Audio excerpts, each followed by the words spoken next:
Hi, my name's Niall Green. I have a personal training company here in Belfast called Zenith Strength and Mobility. You'll find us on Facebook and you'll find us on Instagram under Zenith Belfast. So just wanted to give you a few exercises you can do at home. If, as I said on the show, if you are new to exercising or you're only taking this up, I want you to start really gently. If you do usually go to the gym, exercise, you can jump into this a little bit more intensely. Some of our members have been training from home and they have some degree of equipment, and we program them using that equipment, but for some people they don't have any equipment at all, and that's fine. You can still get a workout going and you can still get a good sweat up. So what I've been using with a lot of our members is something simple like 2 tins of soup, 2 tins of baked beans, 2 tins of beer, bottles of water, something that's going to weigh 400, 500 grams, and that can just add a little bit extra resistance to some of the exercises we do.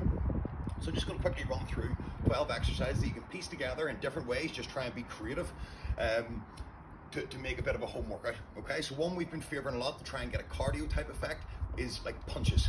Okay, so holding the tins just as a little bit of resistance. No, they're not heavy. They're not really going to do the job for weight training, so to speak. But they're just going to give it a little bit more intensity to any of the cardio type exercises. So the first one we do a lot of is punches. Okay, and we always hold those. We also do some jumping jacks. Okay, a jumping jack is feet out, feet in, or a seal jack, which is hands out, hands in. So it's pretty much the same with the feet, only jumping jacks, your hands go up like this. Seal jacks, your hands go like this. You can do those with or without the tins. Both those exercises, both the punches and the jumping jacks and seal jacks, you can do quite a high volume of. But again, if you're just starting exercising, watch how many jumping jacks you do, because you'll get sore calves if you just jump into doing loads and loads of them on day one. So you maybe want to start easy on that. So we've got punches, jumping jacks, seal jacks. Then we can go for squats. Okay, with a squat, you want to keep your feet flat on the floor, keep your weight to your heels. You want to push your bum back and sort of sit down into it. If it helps, you can do that in front of a sofa, a chair, something about knee height is going to be a good place to start. If you really struggle with that, don't be afraid to sit down in the seat and get back up off the seat. Doing a few sets of that exercise will certainly build strength in the legs. So that's your squats. Again, you can hold a light weight, hold a couple of tins of soup, a large bottle of water, something like that, or you can just do them body weight. So then another exercise we've been favoring a lot is a sprawl, which is almost like a burpee without the press up. So hands go down, jump the feet back, jump the feet forward and up. Side on, that looks like this. So hands, feet, and up. That's called a sprawl. Also been favoring a plank position. We'll look at the straight arm plank for today. It's essentially the top of a press up position. You want to have your legs nice and straight. You want to have your glutes squeezed. So imagine you're tucking your tail, okay? Imagine trying to squeeze your cheeks together. I want to hold a nice straight plank position. You don't want to have your bum up in the air, but on the other hand, you don't want to be sagging like this either. So a nice straight plank position. We can also incorporate that jumping jack style movement that I was doing there standing up. We can incorporate the feet portion of that and make a plank jack, which is a nice little ab exercise. Okay, again, make sure your bum isn't up in the air while you're doing that. We'll not be getting any ab work from it as you do that. So squat, sprawl, plank jacks. Then we also have mountain climbers. I'll demonstrate a few reps now, but imagine I'm in that plank position and we're alternating with high knees. So see him in the plank position and we can, okay, I wouldn't touch the knee that comes high. Don't touch that foot down to the ground. Just sort of jog your alternating knees so you don't have to touch it down like that. I would just keep going like that. That's your mountain climbers. Then the problem with home training and especially equipmentless home training is it's hard to do anything for your upper back.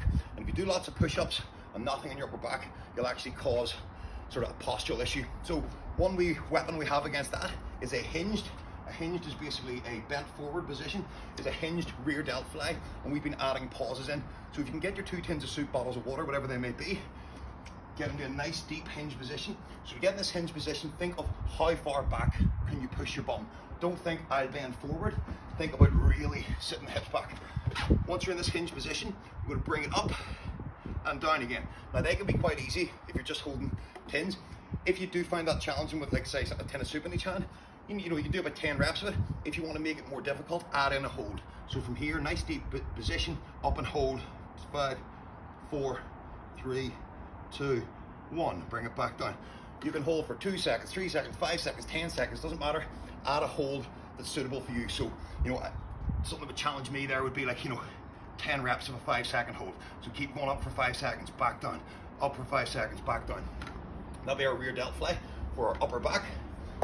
Then you have movements like the press up, quite simple.